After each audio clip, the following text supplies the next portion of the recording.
you fine with that? Because in terms of helping your players regain focus, or does it really matter who the next opponents are? Yeah. Obviously, you don't control the schedule, but it's listen. I've been in situations where I've had 4 division games to end the season before. So it is what it is, and just so happens you got Tennessee and Houston back to back. So just a great opportunity for us to get back on track. What was your approach? Have you spoken with the team already today? Yes. Okay. Well, I'm just wondering, what was your approach with them toward the events of yesterday? Just kind of, hey, let's get it and move on, or do you dwell on it? I mean, what's your No, I mean, you can't dwell too much. I mean, obviously, they're in here. I want them to watch the film. I want them to make the corrections. They need to see it. They need to. I challenge them to be critical of their performance, good and bad, and then take the constructive criticism that the coach might have, and it's the only way we can continue to get better. And it's disappointing that really both sides of the ball. I thought special teams was decent yesterday, probably the one bright spot, but offense and defense just did not play our best, and it's a head scratcher, and things that when you look at it, 4 giveaways, 5 sacks, no takeaways, 2 sacks, I think.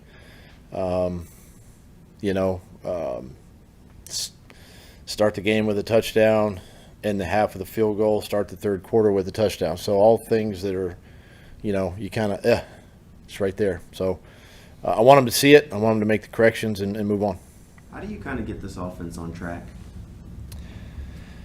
I mean, it's been there. It's been on track at times. It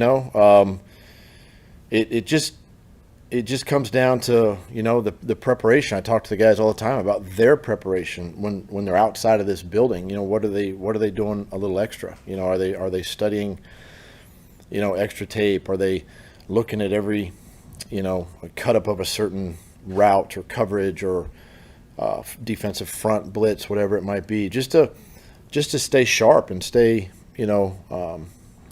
up on what they could possibly see during a game. And it comes down to just the execution. It's plays that we're now recycling because we're so far along that you just recycle plays, so it's not anything new that we're trying to invent or create. And it just comes down to each person just owning that responsibility. Doug, I know you can't control injuries, but how far would the progress of the offense go if you could get 5 guys up front and leave that group relatively intact for as long as you can? Well, I mean that's big, having 5 guys that would have been here for say 9 games, right? I mean there'd be more continuity, I think. Walker's still working himself back in. First full game back in there, and really just understanding, there's a lot of communication that has to go on up front, and getting all of that down and the timing, and it continues to improve, but we can definitely get better there. We're missing Zay, obviously. That's a big piece to the pass game, and hopefully he's available, either this week or next, and we can get some of that continuity back just a little bit. Barring any further injuries, do you feel like you have the group right now that you want, and that they'll keep the communication? I do. Will improve? Yeah, I do. I got a lot of confidence in the group. I mean, there's no question or no hesitation. They'll continue to improve and get better. Do you have injury update on Tyson, Jamal, and I don't know if anybody else was? Tyson, it's the same injury that he had. He just felt it grab in the game. He's kind of day to day right now. He felt okay today, but he's got a couple days here before we get back on the field on Wednesday. But I'm assuming we'll probably limit him a little bit, this week, and just see where he's at the end of the week. Jamal's probably going to be. He fell on his shoulder in the game, and so he's got a little shoulder issue going on. There's a potential that as the week progresses, we'll see where he's at. But but it doesn't look promising, obviously, right now, on a Monday. But we'll see where he is during the course of the week. Everybody else just had little nicks and bumps and bruises. Came out of the game okay. Doug, it seemed like that might have been a little bit of a long meeting with Shad after the game yesterday. Can you kind of share how that thing went? Was that any With longer who? than Shad? With me? Yeah, after the was there any longer than a normal post-game meeting you have with him? No. No, and I wouldn't share our comments. Yeah. Doug, not to, offer any excuses for you, but there's a lot of teams that have had blowouts, losses. Miami, Cincinnati, Pittsburgh. A lot of good teams have had days like yesterday for whatever reason. Is it the nature of this league that sometimes you get behind the eight ball early and things just keep snowballing, or? I think there's some of that. I mean, obviously we caught a San Francisco team that had lost 3, and I felt like they their sense of urgency was greater than ours, in the game yesterday. Played a little faster than we did yesterday, and I think after the game someone asked me if they were desperate, and good teams are never desperate. They're just good, and they figure it out, and that's what we're trying to do right now. I still think we're a good football team, and we're still trying to figure some things out, right, and some pieces, but we got behind the eight ball quickly yesterday and just never could recover. Yeah, but when all is said and done, if the season ended right now, you'd be the 3rd seed. I know, that's the crazy thing about it, and again, that's kind of the positive that I left with the guys. You're in a good position. You're still in first place in the AFC South, and you got 2 big matchups coming up, obviously, and it's still right there in front of us. Is there something to the home performances this year? Is that just kind of how things have shaken out? I wish I could honestly answer that question. It's the darndest thing. You're in front of your crowd and fans, and you're at home, and we've done it 3 times now this year where we haven't played our best, and all three losses, and there's got to be that sense of urgency, like I was talking about with the guys, and it wasn't that they weren't prepared or ready, because there was a lot of energy and a lot of excitement in pregame and all of that. It's just, when you look at it, the offense goes 3 and out, sack on 3rd down, okay, and this is what's crazy, We blocked the wrong guy. We had a false start. We had a missed signal on the screen on the 2nd possession, okay? And then we had a sack. We punt on the 3rd series. 4th series, we had a delay a game, a fumble, or a sack fumble, okay? The 5th series, we finally got it together, and we went down and got a field goal. But why has it got to take us to the 5th series to get it going? That's offensively, So it's nothing that really – it's everything we can control. And so these are the things that we show our guys, and if we can eliminate this, it puts us in a better position.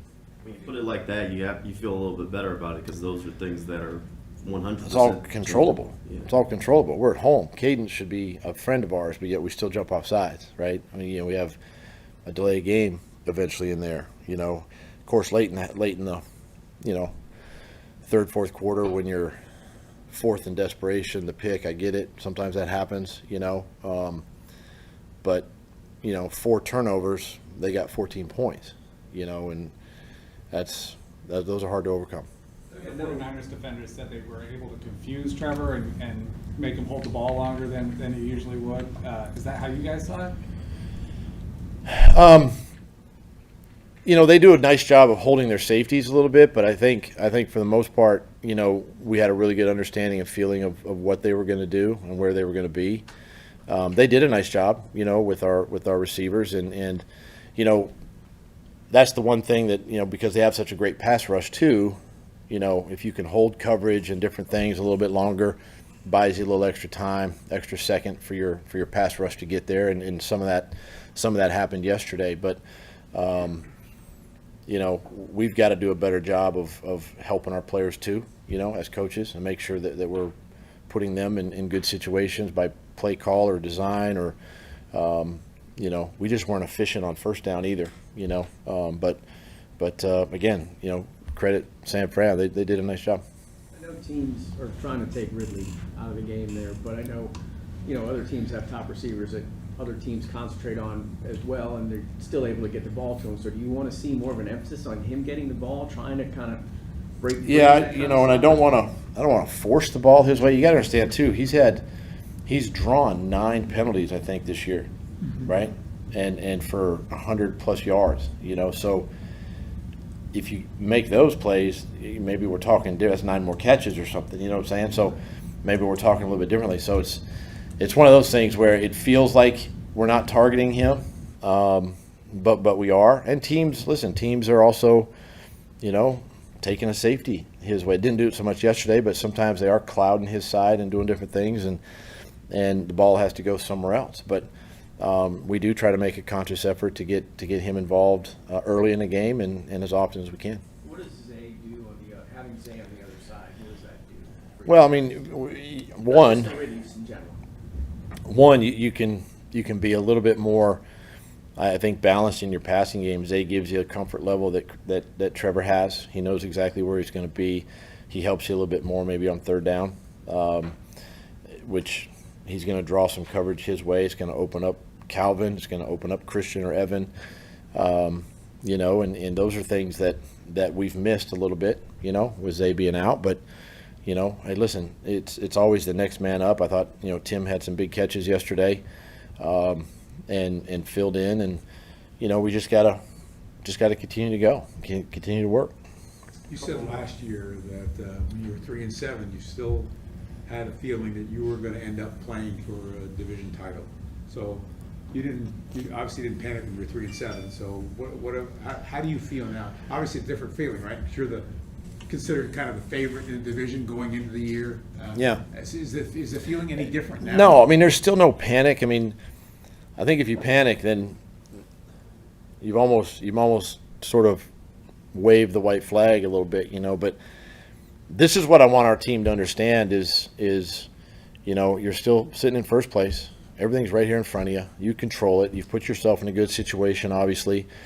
And if we can just eliminate or even minimize some of these mistakes that we're making and shooting ourselves in the foot, as we say, then it puts you in a better position to get into the fourth quarter and potentially, you know, win games. But it's also different being 6-3 than 3-6 or 3-7 as well, you know. And sometimes too, you got to play.